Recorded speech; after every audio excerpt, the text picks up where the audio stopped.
Welcome everyone to this second very special webinar today, sponsored by Hero. We had hoped to be with you in person for our May Think Tank, but we're hoping to see you in person very soon, in 5 months in fact, at the Fall Think Tank September 22nd, and then the Hero Forum 20, September 23rd through 25th in Austin, Texas. We have every hope to be able to give you a hug in person there. Our theme for the forum is a 2020 vision for collective well-being, how group dynamics and social connectedness shape individual choices. And because of the world that we're currently living in, we've added a little to that theme and what a pandemic teaches us about being in it together. We have asked our faculty to reflect on COVID-19 as a historic teachable moment, and we'll hope to answer the question whether a pandemic fundamentally has altered our investments in disease prevention and employee and community health. I really do hope to see you in person there. We are monitoring local, state, and federal recommendations for in-person gatherings, of course. Early bird registration is open for forum, so check the website, and please know that registering now is risk-free. But now I want to give you a preview of what's to come for our think tank. So if you've attended one of our think tanks in the past, then you're familiar with how we like to organize the agenda. It's a balanced blend of expert presentations and panels on the topic, and roundtable group discussions and report outs, equally important. On May 19th, we will facilitate the synchronous part of the think tank with mostly small group discussions live via Zoom. But we have some pre-learning activity planned leading up to May 19th, which began last week with a webinar on community, and the presenters were Al Feely, Marcella Wilson, and Matt Stiefel. We'll get to today's webinar in just a minute with Marna, Cindy, and Audra. And then I hope you'll join us on May 14th for a webinar presented by Nico Pronk, Shomava Saha, and William Kassler. And then finally a webinar, still date to be determined, by David Katz, Michael Osterholm, and Maggie Biscar of PepsiCo. You will find these full listings of webinars, as well as the recording for last week's webinar, the one for today, and the ones coming up. You'll find those on the Hero website. If you go to the membership tab, click on Think Tank Meetings, you'll find it all there, as well as links to register for future webinars and registration for the May 19th live Think Tank meeting via Zoom. I do want to take this opportunity now to commend Dr. Paul Terry for his quick thinking on his feet, even as he was finishing his vacation that had started pre-stay-at-home guidelines, for transitioning us from a live meeting to a virtual learning experience for this think tank, and the easy shift to apply our real-time case study of COVID-19 to the theme of employees bringing their home to work. Paul, thanks for your forward thinking as always. And I'll turn it to you now to introduce today's speakers and get us started. Yeah, thanks a bunch, Karen. Karen's also been such an amazing leader for Hero, with so much activity going on, getting you all the information that you need about what members and others around the nation are doing to respond to this pandemic. In this case, it was, as Karen previewed, quite an easy pivot. When we asked ourselves before the pandemic, should zip codes inform our strategic thinking about health and well-being, it obviously overlaps with so many of the social determinants of health issues that you see brewing bigger than ever now during this pandemic. And our subtext that this panel is here to talk about, that has to do with private-public partnerships, also couldn't be more stark in the teachable moments we're seeing every day. So I am just jazzed to have you three, Cindy and Marna and Audra, along today, because this has been your work for many years. As much as you hear pundits on the news every day talk about how this pandemic doesn't discriminate and how this virus is agnostic in terms of whether or not it affects the rich or the poor, those of us in public health and those of you who have been looking at these kinds of issues for years know that's absolutely not the case, that as much as it's indiscriminate on who it will infect, its impact has absolutely been discriminating in terms of blue collar versus white collar, rich versus poor, communities of color versus other communities. So these are issues that I know you guys are close to. There are daily examples about the topic we're just about to embark on with these three experts about when public-private partnerships work and don't work. The examples to my ear are so heartwarming when we see partnerships coming together in very spontaneous and effective ways around the nation. But anytime you see the finger pointing about why things are going wrong, those, to my ear, are proxies for a partnership that just has gone south and perhaps never had a chance in the first place. But again, to get after these issues, talk about what's working and not working, I couldn't be more thrilled to have you guys get to know these three. Marna Canterbury is the Director of Community Health for HealthPartners. Those of you who were at our forum last year got to see her boss, Andrea Walsh, talk a lot about the programs that Marna's in the lead on, so we're glad to get right to the source of this good work at HealthPartners. You were the founding partner also, Marna, of Super Shelf, so thank you for that. This is an organization in Minnesota that's dedicated to bringing healthy choices and a good experience to our food shelves. What could be a more important, Marna, than that good work you put together? Marna and I are both mutual grads of Minnesota State University of Mankato. We both had one of the same mentors there, both community health grads from that great university. We're apart by a decade or so, Marna, but still had great experiences, I know. And then you've been the executive director of the United Way of Washington County, so you are a great leader for us to learn from, and having worked in both the public and private sectors. We'll also hear today from Cindy Winters. Cindy is the advisor of a project you'll hear a lot about today, the Heart of New Ulm project. Those of us who are in Minnesota are so proud of this project, Cindy and Audra, because it's just those of us who are working in public health, it's sort of what we all hope. It's what we all were trained to see happen. Cindy also has got a great balance of public-private work in her portfolio. You've been at the Kansas Department of Health and Environment. You've been with the Arthritis Foundation of Kansas City, and your degree is the same degree, Cindy, as my wife's degree. You're both trained in therapeutic recreation. Yes. So you know your field well and your discipline well. You got that from University of Northern Iowa. And finally, we're going to hear today from Audra Shaneman. Thank you for joining us. Audra is the president and CEO of the New Ulm Chamber of Commerce. I can't help but also note that she's self-described content generator over many years. I love that description, Audra, because you cite one of our mutual favorite authors, Anne Lamott. Her favorite is Bird by Bird of the many wonderful books she's written on writing. But Anne Lamott says, have a big, juicy, creative life. And you quote that on your LinkedIn page, Audra, so we share that in common as well. You have a marketing degree from Northwestern University. You also are the Economic Development Director for City of New Ulm. We're all cheering you on because those of you from around the nation might not know that New Ulm is the home to Shell's Beer. So in terms of economic development, of course, we want you to keep that company healthy. Those of you who might not know Shell's Pilsner beer, of course, you know Grain Belt beer. So we rely on Audra to keep that flowing there in the city of New Ulm. So thank you to you three. We're delighted to have you. We're going to have Cindy kick it off. And with Cindy, you officially have the floor. Great, thank you so much, Paul. And I want to thank Hero for the opportunity to be a member of this panel discussion and for those joining us on the webinar. I'm going to give a very brief overview of the Heart of New Ulm project so that you have the context for the following discussion. It was a very comprehensive program that focused on 3 pillars: healthcare, work sites, and community. The project was facilitated by the Minneapolis Heart Institute Foundation's Population Health Team in partnership with the community of New Ulm and Allina Health. Next slide. The Heart of New Ulm is a 10-year research demonstration project that ran from 2009 to 2018 in the rural community of New Ulm, Minnesota, to reduce the number of heart attacks among residents in the 40 to 79-year-old range. During that 10-year time frame, we wanted to improve the modifiable risk factors associated with heart disease that are on this slide.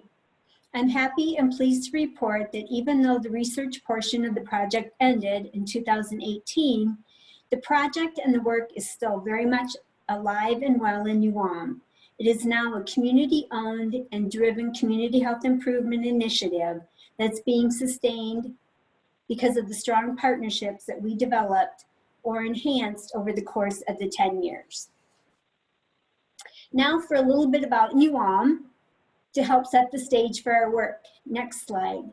New Ulm self-identifies itself as the most German community in America and is home to 13,500 residents. It's the home, as Paul just mentioned, to Shell's Brewery, which is the second oldest family-owned brewery in the United States. It's also home to America milk producers. And since we are a German community, we love our brats that go with our beer. New Ulm was chosen within the Allina healthcare system not because of the three Bs making up the primary food group, but because we have one healthcare system and 90% of the residents are on the same electronic medical record. And this is what we used as our primary surveillance tool. It's also because the leadership within the community at the time had determined that health was a priority. We didn't necessarily have more residents with heart disease, but our stable population over time and the fact that the community leaders valued health made it a prime location for this study. Next slide. The Heart in New Ulm project was designed to apply and widely disseminate established evidence-informed health improvement practices based on the community's own level of risk and customized to their preferences. To set strategy, we first had to understand the community needs. When the project started in 2009, we conducted community screenings to better understand the health and health behaviors of our target population of 40 to 79-year-olds. The community diagnosis told us that 76% were either overweight or obese. 38% had metabolic syndrome, which puts people at risk at high risk for cardiovascular disease and or diabetes. 17% reported getting the recommended amounts of fruits and vegetables per day, and that included the sauerkraut that they put on their brats. And they reported, and 66% of them reported getting the 64% reported getting the recommended amount of physical activity per day. These findings inform the basis for the decisions about how we prioritized our work going forward and helped set the basis for our messaging. So in a small community like New Ulm, there is only one zip code. So we've used our electronic medical record to determine where hotspots of chronic disease are located. These hotspots represent areas where a high percentage of the residents have either asthma, diabetes, depression, and or tobacco use. Using the EMR data to create these types of maps is very helpful in identifying where residents live that may need additional services, connections to resources, as well as systems and policy initiatives to help improve their health outcomes. Because New Ulm is a small community, we've had to be very careful about how we share these maps because these are the customers who entrust their health to the medical center. But this information is critical to better understand the decision-making process, to better inform the decision-making process for all of our partners. We've used these maps with the city to help influence decisions for the development of the next city park or street improvements, as well as programming. At the end of the 10-year research timeline, these are the results that we saw in our target population. Physical activity increased from 63% to 88%. Fruit and vegetable consumption increased from 17 to 28%. It's really hard to overcome that beer, brats, and butter. And we also stabilized smoking. We also stabilized obesity, which we count as a W in the win column because we're an aging population and we tend to get heavier as we age. Our clinical outcomes showed that LDL cholesterol at the recommended level improved from 69 to 73%. Blood pressure within the recommended range increased from 73 to 88%. And triglycerides within the recommended level improved from 66 to 69%. In addition to the health improvements, we've successfully changed some of the systems that affect health and adopted a complete streets policy that supports active transportation. The data to determine whether we decreased heart attacks is still being studied, and a paper on these results is expected to come out either later this year or early next. I have to say a key component of our success was the result of the partnerships that we developed or enhanced. Next slide. In addition to that, we needed to talk about think about sustainability. And when we thought about that, it was important for the project to change our narrative.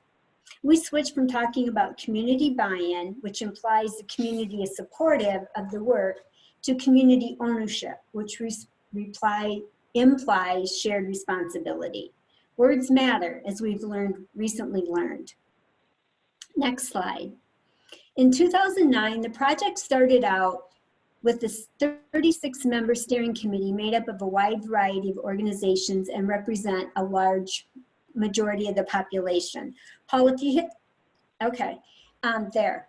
And the steering committee met quarterly and provided guidance on the project to the research team, but they didn't have specific roles and responsibilities.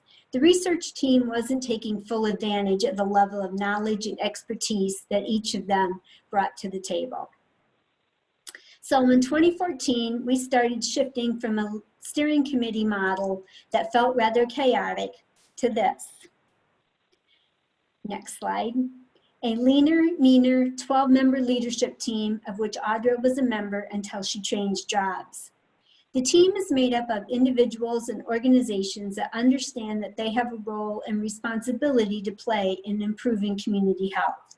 The leadership team meets monthly and determines the overall plan, sets strategies and policy initiatives, and maintains communication across the community and the work being done.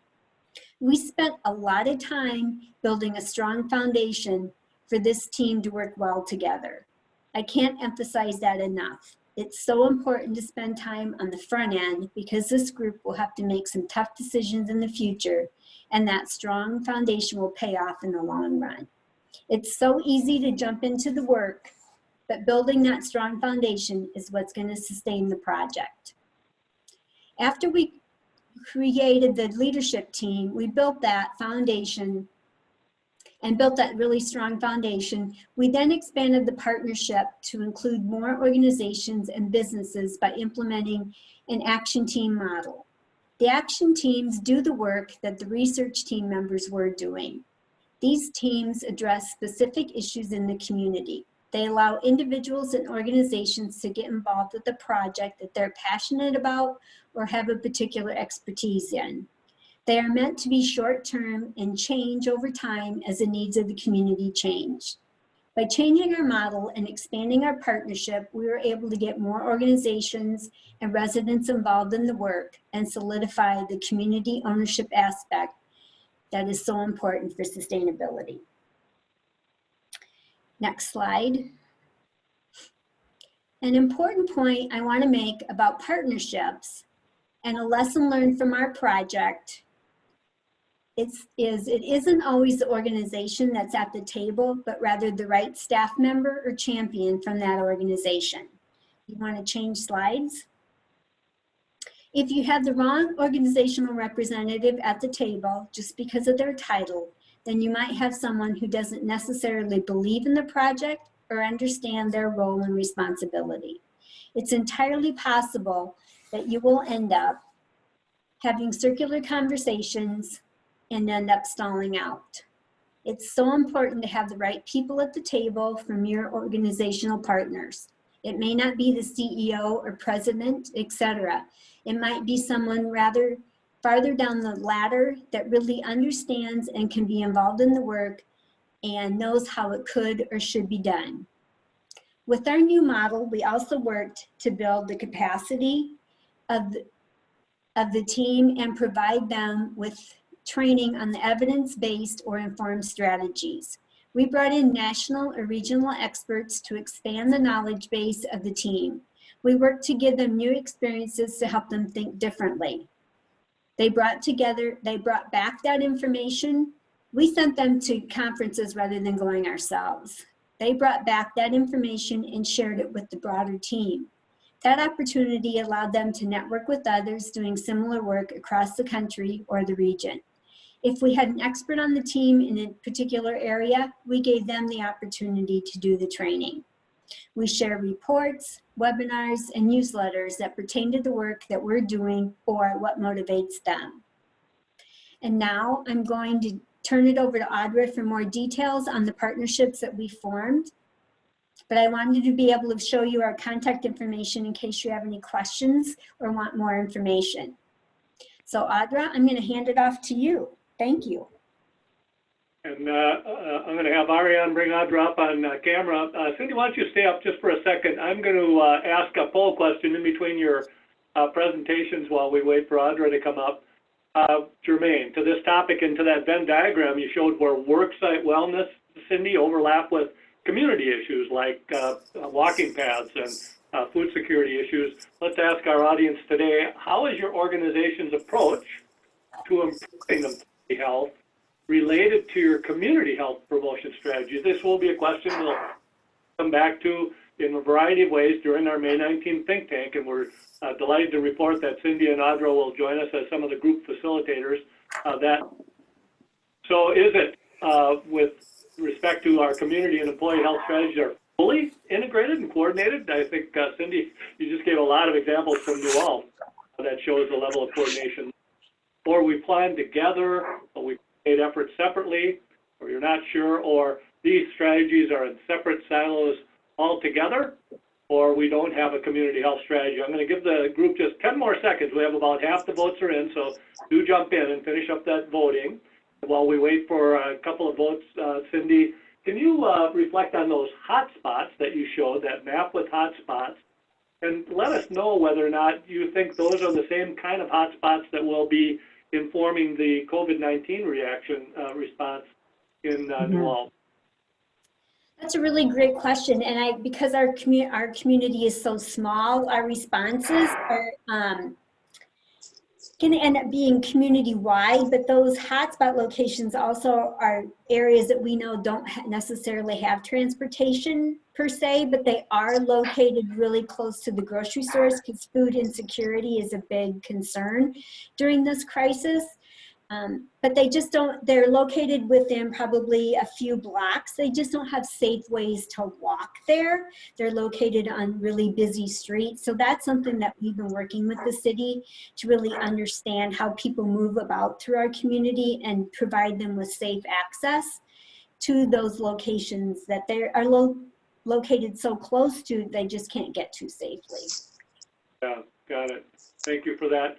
Hey, Audrey, heading for you next, but take a look, you all, at the results of this particular poll. You can see that most people, and on this particular poll, we have bias in favor of, love this topic, of course, because about a third are saying, yes, we do fully integrate our thinking about community and employee health, and then another third are saying these strategies are being developed, but they tend to be in separate silos. A small percent saying they really don't have a community health strategy, and others saying that these tend to be coordinated separately. Any surprises there, Cindy, when you think about the work of full integration? No, and I think where we started out with the Heart of New Ulm project is that our community initiative wasn't as well integrated with worksite wellness, and when we decided to integrate the two, we had more involvement with the work sites. It expanded the number of employees that participated in the programming, because then now they could involve their family members and they could participate as a family in community events. So we always really work with the work sites to get them involved in what's happening within the community itself to expand that base within the work sites. Got it. Great, Cindy. Thank you for that great presentation. And now, Audra, over to you. Thank you. Paul, if you can't hear me, let me know. We'll get started. Oh, very good. Thank you. I'm just admiring my PowerPoint template that I got off the computer. It looks very nice on a webinar process, so that's good. Just wanted to say a few things of introduction. Thank you, Cindy, for the introduction and background on the Heart of New Ulm project. I'm glad to hear that this is something that is a source of pride for our community and also for the state of Minnesota. It was a pleasure to be a part of it. I have switched from the president role at the chamber to the economic development director here in the city of New Ulm and assistant city manager. So there's been a job switch there. But I also want to thank Hero for facilitating the webinars. I prefer to be face-to-face in person, but in these days of social distancing, this is what we get, right? So we'll make the best of it. I also really like that this organization's name is HERO. And this does not escape me that we are seeing that word a lot during this pandemic. We have a local Hy-Vee store, grocery store. And I don't know if you've seen this ad on TV, but it's I'm looking out for a hero song, and then they're showing pictures of first responders and healthcare workers and grocery store workers. And, you know, it's interesting the dynamics of this as it's playing out, of who are the heroes and who are doing the difficult work of public health or businesses. There's just a lot of heroes at this time. And so I didn't want to not mention that in this webinar today. But so just on that note, you know, that heroes require bravery to do difficult work. And I'm a part of another group that's kind of full of some change agents.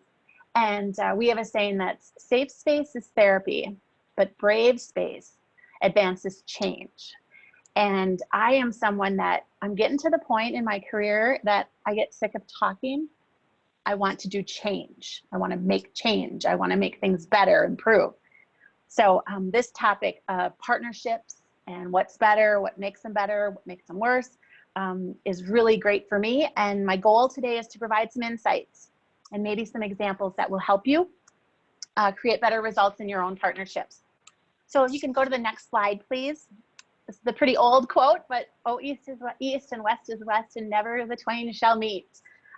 Right out of the chute, I think this is the mindset of public and private partnerships. Two parallel tracks running, and they should never intersect. This is, in my opinion, why a lot of them don't get off the ground or really flounder. There are definitely challenges on both sides. I'd say that many employers don't feel that they have a role in public health. They might say, I pay my taxes and I provide health insurance for my employees. They may say, I only deal with government when I have to, and that public health is a department of the government. Or they may say that dealing with the government department isn't pleasant. They don't move quickly. There's so many hoops to jump through. They tell me what I can't do instead of helping me solve the problem. But there's also challenges on the other side with the business leaders. They only care about making money. They're only in it for themselves, and they don't care about their employees. And I'm going to say that without intentional effort, we're just going to shrug our shoulders and say we tried, and then move on to do something else. But it's been my experience that really with intentional effort from both sides, we can build a bridge between private and public entities. So next slide. One of the first things I experienced coming into a community health initiative was the need for the flipping the script, that we have a language problem. Public healthese is not spoken in the business community. Your acronyms are really not the same as mine. I'm coming from a private background. Your acronyms aren't the same as mine, and actually you can have the same acronyms that I have, but they mean something different in my world. So if we're looking to make great change, we've got to take the time to agree on some sort of language. And it's so simple, but if you want to shut down momentum, start using words that people don't understand and then make them feel bad about asking for translation. That does not help. I attended the National Leadership Academy for Public Health. How exciting would it be to be there right now, right? With Cindy and a cohort from New Ulm. It was a great opportunity for me. But after the first day, I realized that I was probably one of the very few people with a private background at this conference. And I struggled just with the language. I had to make some connections. I talked to some of the facilitators. And, you know, by the end of the first couple of days, I was able to contribute and I was getting great things out of it. And so it wasn't that I was the wrong person to be there. It's just we had to overcome that language thing. So my suggestion is that instead of using the term public health, use the term community health. Cindy did reference that, but I really think that that's important to use public health when you're talking about the department, but use community health when you're talking about where employees live, where do they commute from, and where they spend 2/3 of their day. All right, so it's just one little change that can really help to bridge that gap. Now, this next slide here is a little bit of difference between relationships and partnerships. And relationships are connections that maybe are just more relating to each other. It might be a donor, a member, a vendor. It might be someone who gets your annual report. You're sharing knowledge. It's your network. But when we talk about partnerships, we are coming in with a greater purpose. Two heads are better than one. And usually with a mutual goal or end result that both sides want. So again, when we look at partnerships, which is what this is about, not just relationships, but partnerships. Why do two attorney offices become partners? Better results, better service for their clients, a more well-rounded approach to doing something. So if you had the goal of improving the financial health of the residents in your zip code, who would be your partners? Not just the people you know, but the partners that would help you. Who would get in there with you and make an impact? If you had the goal of reducing absenteeism caused by alcoholism in your workplace, who would be your partners on that? Again, not just a relationship, not someone that could relate to that issue, but someone who could be your partner in solving that problem. Who would get in there and put their hand to the plow, so to speak, and work with you to make that change? That's a partner, not just a relationship, but a partner. All right, so let's look more at partnerships. This slide is kind of duplicate in the second column, but it's really 3 attitudes in 3 areas or levels. And relationships are important, no doubt about it. Those networks and things, and healthy relationships lay the groundwork and the foundation for good partnerships. So clarity is the first one. And what I really mean is expectations. Are they thought out, clear, and mutually agreed upon with your purpose, your clarity of purpose? Who are we in solving this problem? Why do we do what we do? Why is this important? And that's just you as an organization on either side. What is our purpose? What is our role in here? If you're not clear on that, it's really hard to sell someone to be a partner. It's really hard to partner with somebody who isn't clear on what they bring to the table. So clarity with the individuals, with the individuals themselves. What's their motivation in being a part of this? What is motivating them? What's their story? What's their background? What's their position? Clarity as in, what are your expectations of them? I think if you don't know the expectations, again, that's something you need to sort out. But even to say, I'm not too sure about what all my complete expectations might be, but these are the things at a minimum I need. Those are okay conversations. Clarity with the organization. I know that businesses get asked a lot to contribute to things. And if you're just looking for a donation, then be real honest about that. They'd rather you be open. They'd rather you be transparent with them and not waste their time. I think the most frustrating thing is when someone says, I don't know what I want. Then I guess I'd say, excuse yourself from the table and figure it out and then come back. And sometimes, your expectation can almost not match. So for example, if somebody has a health employee newsletter and you want to get an article in that newsletter, you don't need a CFO at the table to make that relationship. Again, it's knowing yourself and knowing your purpose and knowing what you'd like to achieve, and then figuring out who is the right person and being clear on that, who's the right person to be at the table. So the next one is a willingness to learn. And there is this divide that we see that needs to be bridged somehow. And we all know that it's hard to be a partner with a know-it-all, right? So I just be curious and take this willingness to learn to heart. Business leaders are willing to learn. Anything that will improve their business, anything that will help them get the edge on their competition, they are constantly learning. And we have a business in our community right now that has changed from doing commercial upholstery, sewing custom golf cart seats and things like that, to doing PPE equipment. So right in the beginning, they had to pivot so their equipment, their supply chain, who could buy these, what are the specs we need to be concerned about. So, business people have to respond to these situations, and there's just a willingness to learn there. So are you willing to learn about their business, to learn about the challenges of their business, to take the factory tour? My goodness, if you ever get asked, or if anybody ever says to you, hey, would you ever like a tour of our place? Take it, because that is, you have been invited in, and that if you say yes, you're coming into a very sweet spot of being able to influence and have a great partnership build. And then organizations, just willing to learn about their organization and how they're set up, why they make the decisions the way they do. There's always a reason for that. And just by being willing to learn, you really help to build that solid bridge between the private and the public entities. Then the last one on this page is mutual respect and trust. Eleanor Roosevelt said, they won't care how much you know unless they know how much you care. And this is, I think when Cindy talked about spending time as the leadership team, spending time working on vision, working on the right words, we would have words that we were going to use and things. And when you have that many different perspectives, you're getting different people who are like, oh, I don't like that word, or that means this in my sector, and so we can't use that.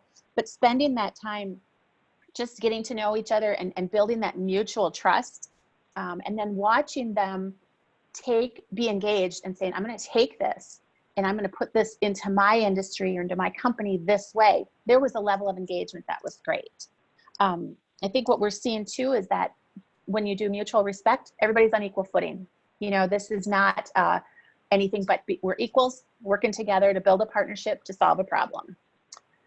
So quickly, on this slide here, I have 2 warnings, and I think that's because some of these things I've experienced. Don't assume. I said before, be curious. Get comfortable asking good questions.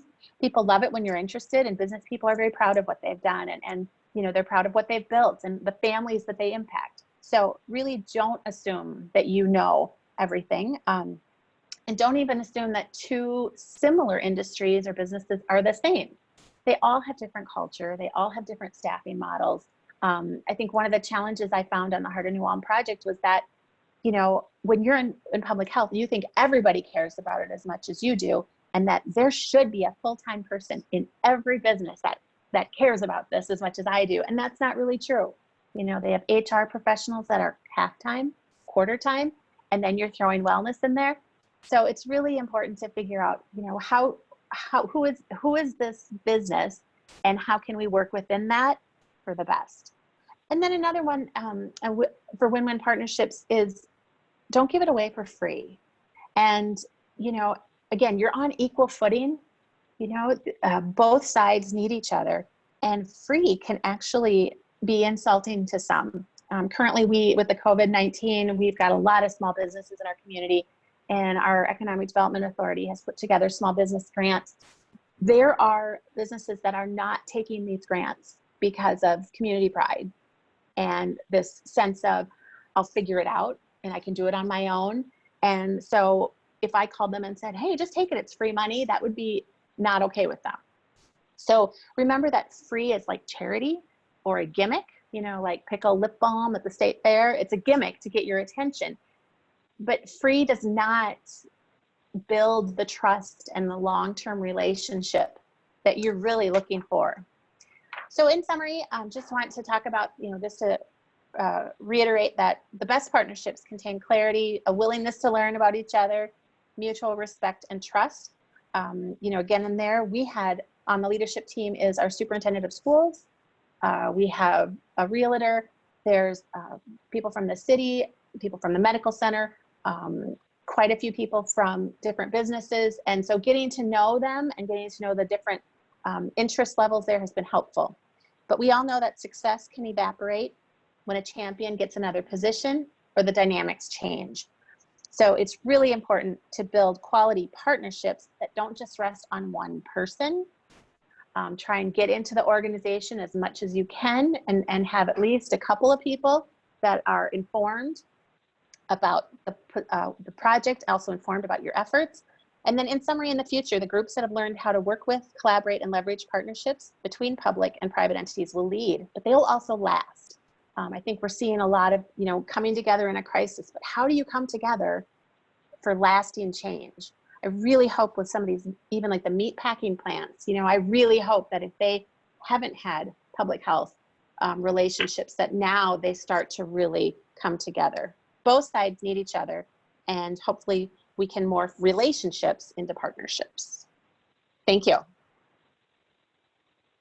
Audra, just perfect. I'm just delighted. I must say that for every slide you were talking about, I kept saying, could we get this in front of our national and state leaders? To know that you're doing this at the city level makes me wish that our business leaders and our science leaders and our political leaders were getting this primer from Audra, because every day where they're not quite doing the principles that you have described. And let me pick up on that last point, Audra, and Ariane, why don't you help Marna come on up now on audio and video, because she can help us react to this as well. But your last point about, the sustainability question and partnerships that last, Audra, I have continued to hear and read a lot about two different points of view on how this COVID-19 aftermath will affect a new normal.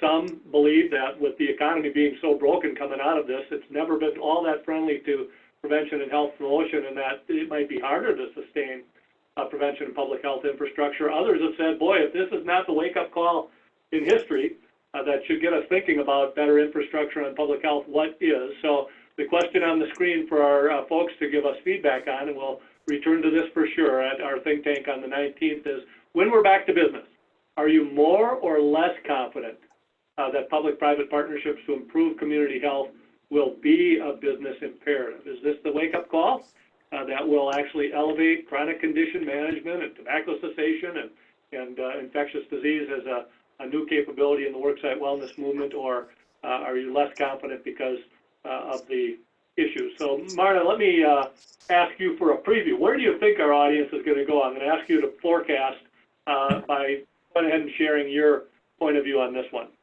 Absolutely. Thanks, Paul, and thanks both Audra and Cindy for this.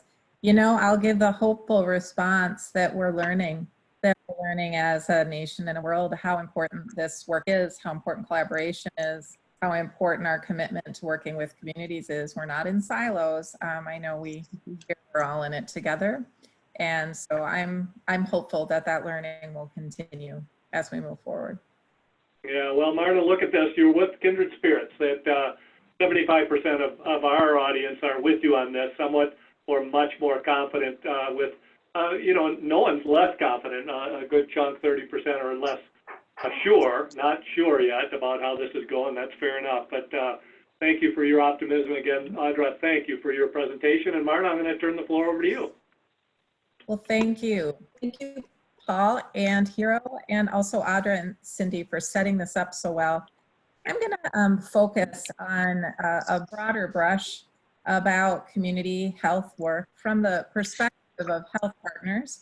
If for our national audience, we are based in the Minneapolis-St. Paul area with a national footprint. We're integrated health system. So that means our work and our focus and mission focuses on both members who would be receiving health insurance, as well as patients who we care for in our care system and in our community. So I'm going to echo the importance in all of this work of words. I've put up a rather lengthy document which includes our mission and vision statements.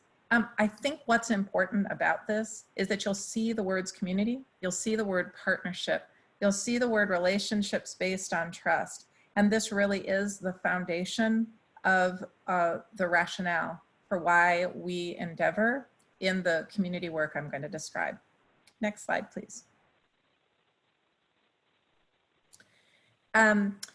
We look at health, of course, as being in 100% on this bar graph, being contributed to by multiple factors. So that includes, of course, the medical services we and others provide in care systems, as well as the rest of that bar graph, the 80% coming in the form of social determinants of health. So whether that is the healthy behaviors or social and economic factors, or the combination of those, really 80% of the health of those we care for as a health system, and those that we care for as an employer, and those that live as our neighbors and our colleagues, is contributed to outside the bricks and mortar clinical walls and services that we provide. So as we all know, that health is so much more than medical care. And our belief is that improving health means we must partner, that we must partner to find ways to improve health, both in a sustainable way, but also in a way that has the momentum to keep us moving forward as resources shift and change. Another belief is around authenticness and authenticity and how we show up in this work. That, as I'll mention, shared goals again in a minute, but the shared community goals around improving the health of individuals in our communities is really our starting spot. And then Paul, you set this up really well at the beginning. We have to remember that underneath all of this, that equitable care and equitable health is something we have to be very intentional about both delivering and creating. Next slide, please. So on the next slide, I'm sure you have all, and we have all explored that notion of health by zip code. This happens to be the Minneapolis-St. Paul area. And one illustration of this is, of course, the life expectancy differences with very short geographical distances, 3 miles, 1 mile, or even a block in some communities being the difference between easy access to health or really difficult barriers to achieving full health for a community. While this is the snapshot of an urban area, I also want to mention that of the programs that I'll briefly highlight, many are also in rural communities, and this is true in rural areas as well. That city center in that mostly rural community may have most of the resources. I'm thinking of one of our areas in Wisconsin that we work with, and there the predominant feature of many of the rural neighborhoods is that the one business most accessible would be a laundromat. And I remember I was doing United Way work at the time, and I remember thinking, why are there so many laundromats here? Well, that is the high proportion of that particular county and community's population does not have year-round access to running water. And again, this is within an hour of a Twin Cities metro area. So I want us to remember that these disparities happen in any kind of community, rural, urban, exurban, suburban, all over the country. Next slide, please. So as we think as an organization about what to focus on, of course, we have data and assessments and all kinds of resources to help us identify what priority needs are. We do that as a care system. Our hospitals, we do it as a whole system in our health plans. And these 6 areas have really risen to the top of importance about where we both know there is need and we also feel we can make meaningful contributions to making a difference. I also want to point out that a focus area and community partnerships, that we need to tread with that spirit of partnership as we move forward.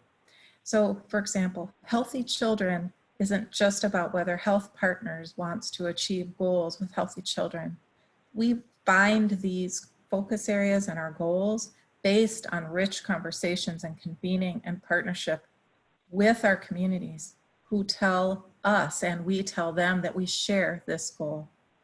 So you'll hear that throughout. Next slide, Paul. So here's a framework of how we think about it.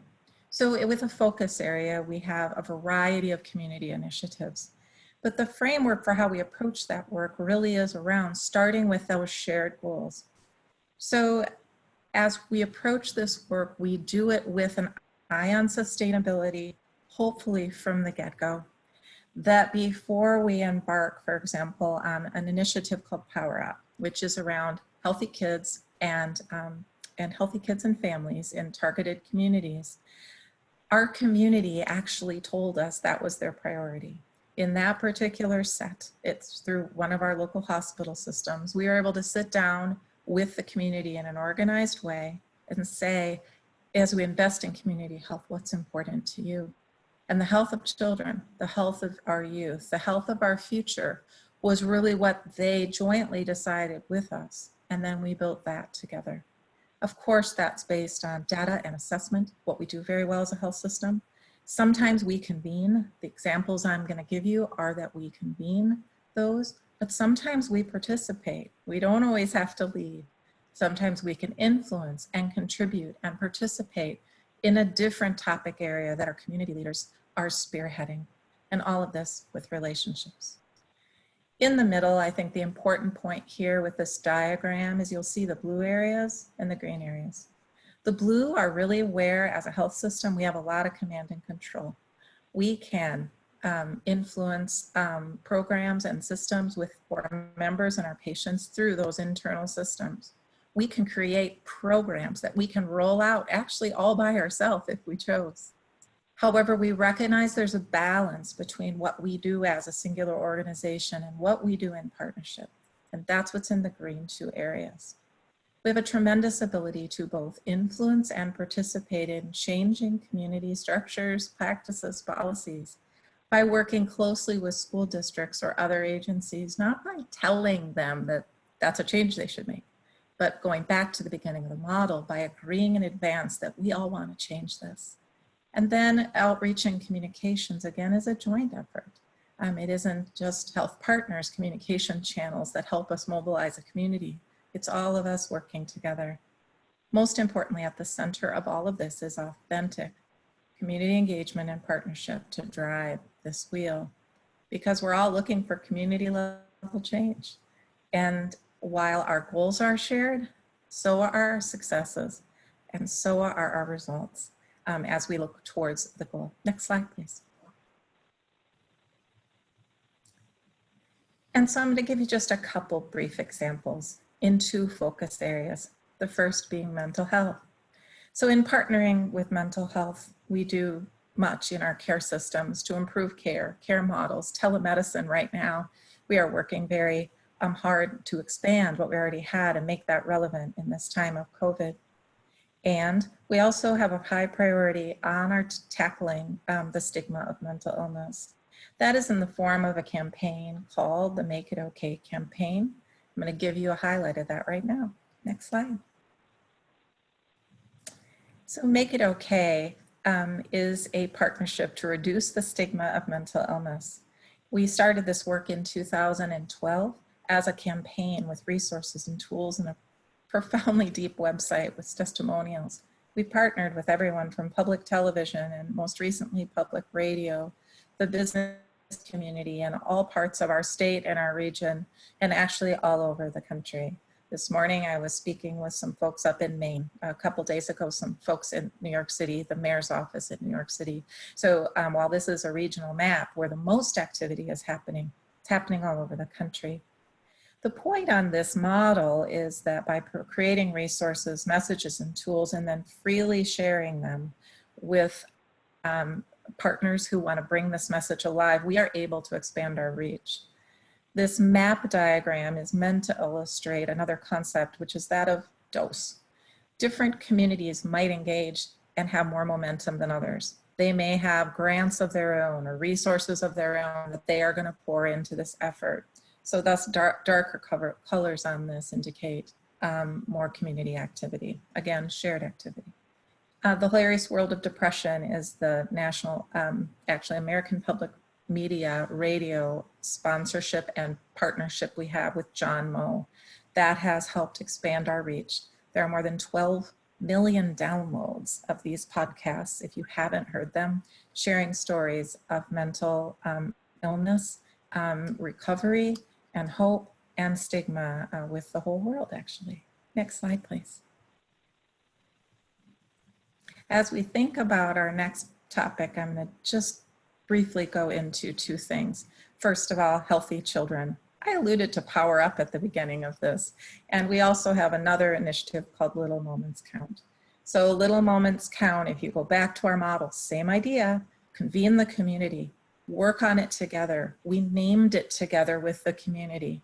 There's another story there about how we named it one thing and the community said, nope, and we went back and renamed it. So again, community and sustainability at the top. Power Up is an initiative that again was community born. I told you that a story at the beginning. Let me just give you a brief glimpse under the hood. Next slide, please. So I'm taking that same model that I walked you through just to show you the layered effect that this framework has. So whether it's in our members and our patients with Veggie RXs and provider engagement, or whether it's over with our outreach where we are partnering with anyone who wants to partner to share this message of better eating and moving more with kids and families. In this case, it's Smokey the Bear getting together with, it's Smokey Bear. The Park Service would say Smokey Bear with our mascot named Chomp. The community named Chomp. It's all part of this same model. So you can see there's lots of layers of activity that all create community momentum and change. Next slide, please. As we think about this work back to health equity, we also know that our efforts, when possible, need to be focused on those with the most limited access to health. And back to relationships, the Super Shelf project that Paul mentioned up top is a very deep partnership. It started with a phone call. It started with a phone call from a local food shelf that I personally know well and our organization knows well. Could they possibly help us make our food shelf healthier? And that was in 2013. So that relationship and phone call has built a robust partnership of the University of Minnesota, HealthPartners, Valley Outreach, that first food shelf, as well as the food group, a food bank, fueled by the first NIH grant dedicated to food shelves and pantries in the nation. We've been able to do two things. First of all, really form this effective partnership, the kind that Audra was describing, the kind that Sydney was describing, the kind that can go ahead into the future, as well as transform food shelves and evaluate our results. There's a lot more information. If you want to go to Super Shelf, so mn.org, there are some published articles and there'll be more coming on the results of this method. But again, the roots of this were relationships and partnerships. Next slide. Just to wrap up, as we think about the breadth of the work that we're doing in the community, we've needed to pivot. Isn't that the heart of all of it? We've been fortunate enough to be able to collaborate virtually because we are building and relying upon those relationships we built before. This would be a difficult time, for us at least, to build new, effective relationships. We also are consistently and continually assessing and responding to the shifts. As you all know, as a healthcare system, we are shifting our focus and conserving our resources to be sure we can respond to this life-threatening disease in our ICUs and in our hospital systems. We are prepared to do that, and we do it willingly, knowing that we also need to shift our available resources to still serve families in our community. So we have shifted rapidly online and focused on outdoor and at-home activities for our family programs. And we've integrated some of these programs into online learning, training, and even school online learning platforms. So like all of us, we've shifted and we continue to shift because the goal, the shared goal, the relationship, and the importance of those issues hasn't disappeared in this time of COVID. So that is where we're at, and I'm going to turn it back over to Paul so that we can wrap up together. Wonderful, Marna. Like Audra and Cindy's presentation, I so appreciated your expertise in this area and your calm demeanor in the face of all of this chaos that public-private partnerships are all experiencing. I'm going to, again, pick up where you left off. We have a question for our audience to pick up on your point that one of the lessons learned from the COVID-19 seems to affirm our longstanding learnings that people experience health threats in their community differentially. So for our audience, COVID-19 is sometimes referred as undiscriminated, but as I said at the outset, we know that elders and people of color in our low-income communities are most affected. Addressing health disparities, is it a clear part of your employee health strategy? And I'll I included our panel on this one, so you guys can respond on behalf of your organizations as well. But Cindy, let me, while we're waiting for those results to come in, thank you all for being right on schedule. We're going to wrap up just as we had hoped, right at the top of the hour. You had an interesting conversation, Cindy, in the background with Jessica Grossmeyer, HERO's Vice President of Research. You were talking about sustainability. It was interesting to see you were texting each other about that, because Marna then shifted her presentation about the importance of sustainability.